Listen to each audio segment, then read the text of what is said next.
All right, so we're still here naming the Jew in Minneapolis. We wanted to get some high quality audio, so we're going to go to some intersections and name the Jew and prep the country for liberation. Video, you mean? Expel these Jews from this country by 2022. Part of that process is voting for me in 2020.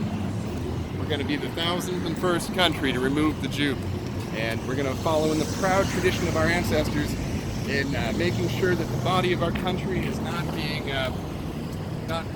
preyed upon by parasites. So you go into the woods, pretty much you have a government, and once in a while you got to check your body for ticks, see if you got any Jews, and then remove them. So, what our ancestors did, it's how Europe and the West got to be so great. And right now, the West is falling because it hasn't taken the ticks off its body in a while. We're getting sucked dry. The Jews are sucking the blood right out of us.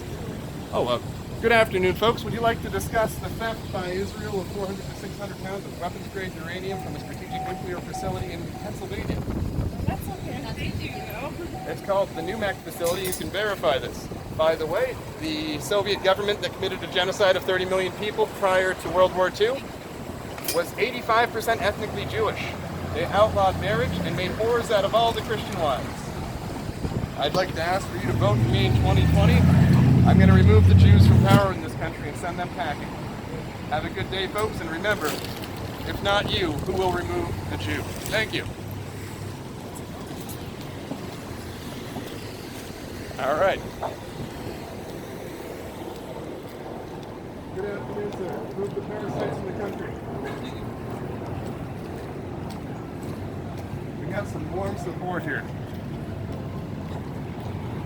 So you know how Google listens to your voice when you're on the phone, when you're got your phone around you, and then does like directed advertisements, right?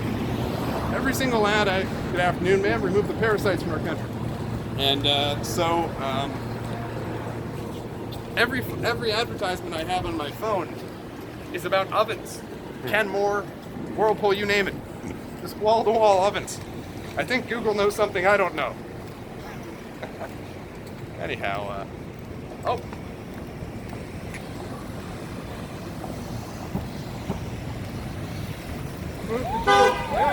Yeah. All right. We got some support here. You better call up your local ICE office because we're going to be removing the Jew. Look at this response we're getting here. So, well, maybe that was anti-racist action. They hate racists, and Jews are the biggest supremacists in the world. Oh, good afternoon, ma'am. My name is Patrick Little. I'd like to address the legacy of slavery by addressing the legacy of Jewish supremacism.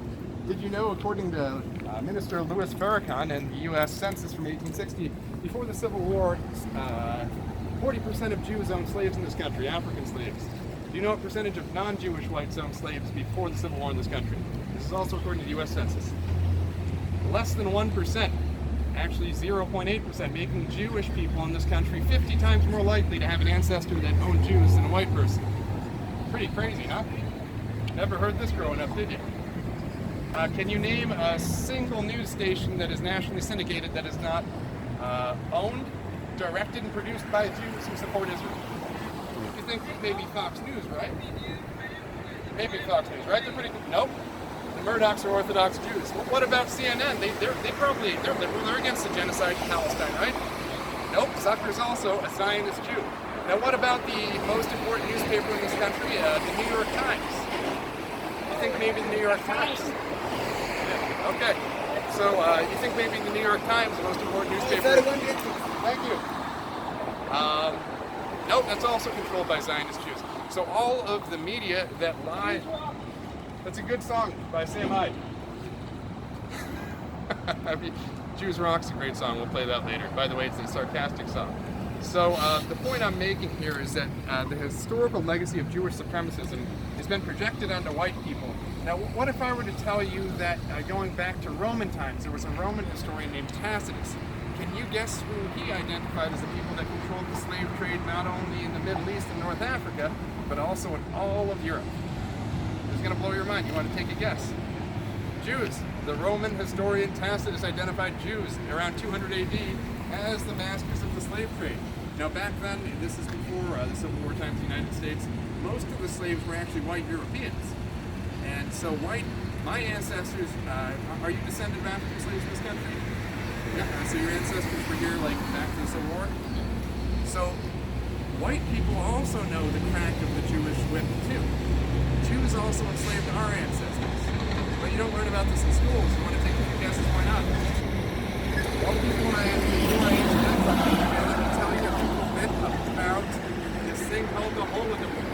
Now, every month in school we had Holocaust month. You learn all about over and over again, right? Well, what if I were to tell you that in the 20 years prior to World War II, ethnic Jews killed 30 million people? 30 million people, and this is according to the Jewish World Encyclopedia. Crazy, right? So, there was a government, the early communist government was 85% Jewish. This is according to the Jewish World Encyclopedia. Jews made up only 1% of the population of the USSR. Okay. How did they make up 85% of the government of the USSR? The senators and congressmen, they were called the Politburo. They were called commissars. So how did Jews, being 1% of that country, make up 85% of the top levels of government? By murder. They killed anyone that competed with them. Guess what the first group of people, the Jews, the 85% Jewish government that Russia killed after the communist government? The first group of people. Every priest and monk in the country. Yes, this is true. And according to the Russian Orthodox Church, the entire Christian royal family was killed in a Jewish ritual murder, including, little Anastasia. They put the news about her and stuff. You heard about beautiful Anastasia? The Jews killed her in a ritual murder like an animal.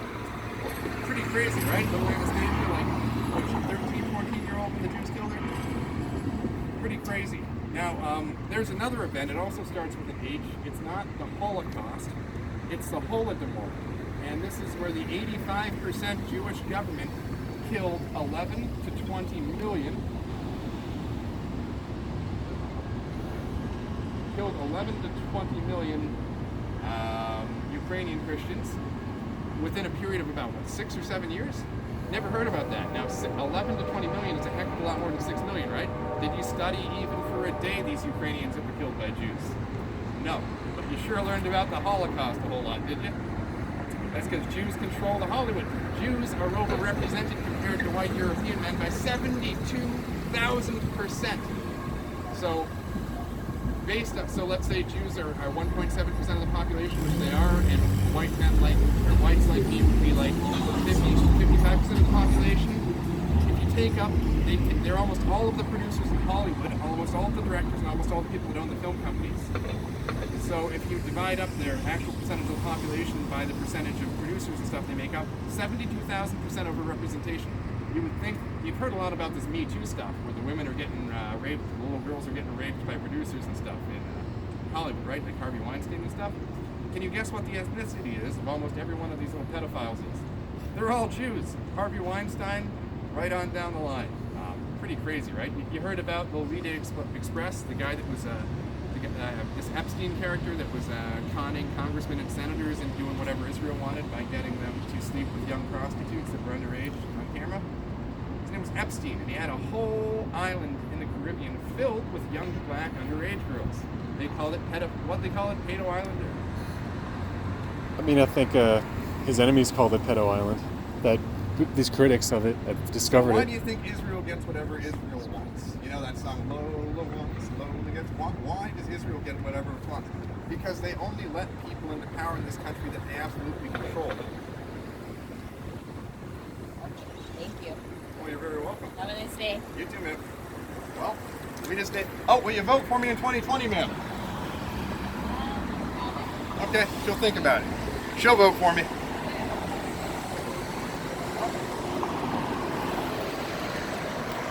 So we've established today that Jews are pedophiles, and when you look at the history of Jewish expulsions in this country, you'll learn, and not in this country, in Europe and the Middle East, historically the reason that Jews get kicked out is child sacrifice, child sexual abuse, and theft, and things like conning people into really bad deals when they're drunk. So this is, we're getting a very warm reception here. No one has had a problem with this sign yet. No one has challenged any of my facts. I think we're very close to liberation in this country. We just have to go out and give voice to what we know. And what we know is that Jews are bad. They need to leave the country like our ancestors have asked them to leave. hundreds of times before. We are morally in the wrong if we leave Jews around for our grandchildren to be enslaved. It is our moral obligation to stand up to these Jewish supremacists and say, no, you cannot dwell amongst us just so you can use and abuse us and milk us like cattle. Anyhow, we're at the car, so I'm going to sign off for the day. Oh, one last one. Good afternoon, sir. Would you like to talk about Jewish supremacy? I'm running for president. Okay. All right. Well, that's a shame. He looked like he might have been receptive. One last one. Are we almost at the car, I think? Oh, keep going. Well, good afternoon, ladies. Did you know that Jews, 40% of Jews before the Civil War owned African-descended slaves in this country? Oh, that's fucked up. 40% of them. You know what percentage of non-Jewish whites own slaves? Less than 1%. Let's talk about fairness and academic conditions. No? Okay, she's got her kids with her, so don't get her on camera. Actually, just so we don't get them on camera, let's turn it off now before we get in the car. Sure. Thanks for joining me. I had fun naming the Jew. Remember, liberation is nearer than you think. If you dare to dream big, we can win big, and you need to vote little to do that. Have a good one.